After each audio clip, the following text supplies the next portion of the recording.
आज आपण बनवणार आहोत चविष्ट आणि झणझणीत मेथी पिठलं। ही रेसिपी खूप सोपी असून कमी वेळात तयार होते। ताज्या मेथीच्या पानामुळे याला खास चव आणि पौष्टिकता मिळते। गरम भाकरी, पोळी किंवा भातासोबत हे पिठलं खायला खूपच छान लागते। चला बघूया मेथी पिठलं कसं करायचं। आज मी तुम्हाला मेथीच्या भाजीपासून पिठलं करून दाखवणार आहे काळ्या तव्यामध्ये। तर त्याच्यासाठी आपल्याला काय काय साहित्य लागणार आहे बघा। एक कांदा घेतला छोट्या आकाराचा मी चिरून, एक हिरव्या मिरच्या घेतल्या तुमच्या अंदाजाने तुम्ही घ्या। आम्हाला थोडंसं तिखट टाकते म्हणून जादा घेतल्यात मिरच्या। थोडीशी कोथिंबीर घेतलेली आहे मी, कोथिंबीर मिरच्या धुवून घेतलेल्या आहेत। आणि आपल्याला लसूण पण लागणार आहे। आता हे सगळं आपल्याला मिक्सरला बारीक करून घ्यायचं आहे। प्रथम मी कांदा टाकणार आहे भाजायला। कांदा आपल्याला भाजून घ्यायचा आहे। तेल घातले बघा मी आपल्याला कढीपत्ता टाकायचा आहे बघा। थोडीशी मोहरी, थोडंसं जिरं टाकायचं आहे। कांदा टाकायचा आहे आपल्याला भाजण्यासाठी।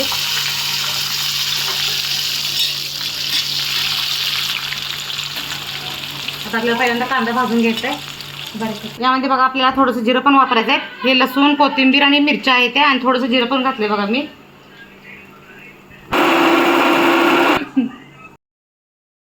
अशा प्रकारे आपलं बारीक झालेलं आहे। आता याला आता हा मसाला बारीक केलेला आपण तेलामध्ये भाजून घेऊया।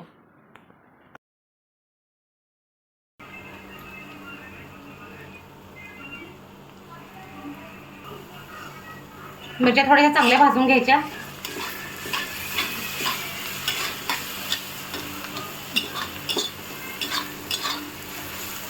आता ही आपली बारीक चिरलेली मेथी आहे, ही आपल्याला तेलामध्ये भाजून घ्यायची आहे बघा व्यवस्थित।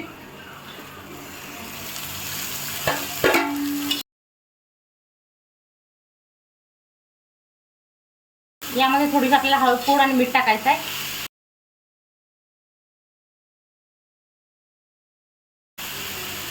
एक चमचा हळद पूड घेतला बघा मी। चवीनुसार मीठ वापरायचं आहे।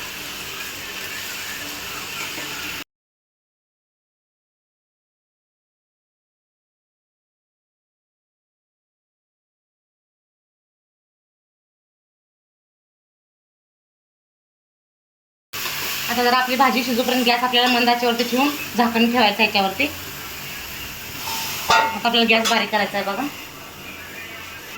आपल्याला आता थोडंसं बेसन घ्यायचं आहे बघा। आपल्याला पातळ पिठलं करायचं आहे आपल्याला, त्यामुळे मी थोडं कमीच घेतले पीठ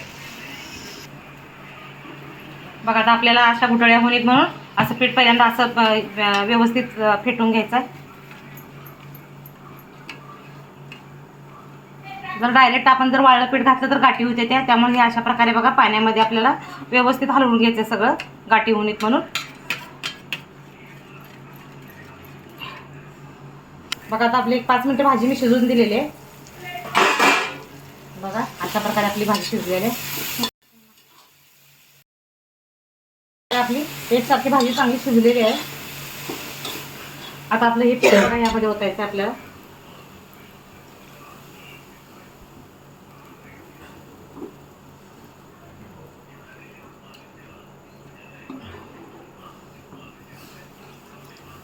आता गॅस फास्ट करायचा आहे आपल्याला। आपण शिजतानाच मीठ घातलं होतं त्यामुळे फक्त हे एकसारखं हलवत राहायचं आपल्याला।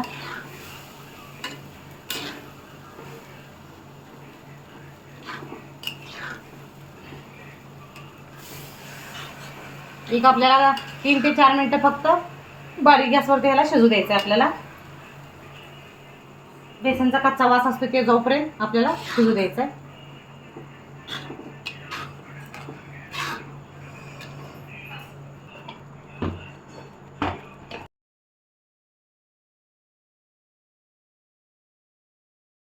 अशा प्रकारे आपलं 4 ते 5 मिनिटं पिठलं शिजून तयार झालेलं आहे। आता आपण याला एका ताटामध्ये काढून घेऊ बघा। अशा प्रकारे आपलं काळ्या तव्यामधलं मेथीचं पिठलं तयार झालेलं आहे। तुम्ही नक्की ट्राय करून सांगा मेथीचं पिठलं कसं तयार झालेलं आहे ते। लाईक करा, सबस्क्राईब करा, शेअर करा। धन्यवाद। तर अशा प्रकारे आपलं ताज्या मेथीपासून बनवलेलं हे झणझणीत पिठलं कमी वेळात तयार झालेलं आहे। तुम्ही नक्की ट्राय करून सांगा मेथीपासून बनवलेलं पिठलं कसं तयार झालेलं आहे ते।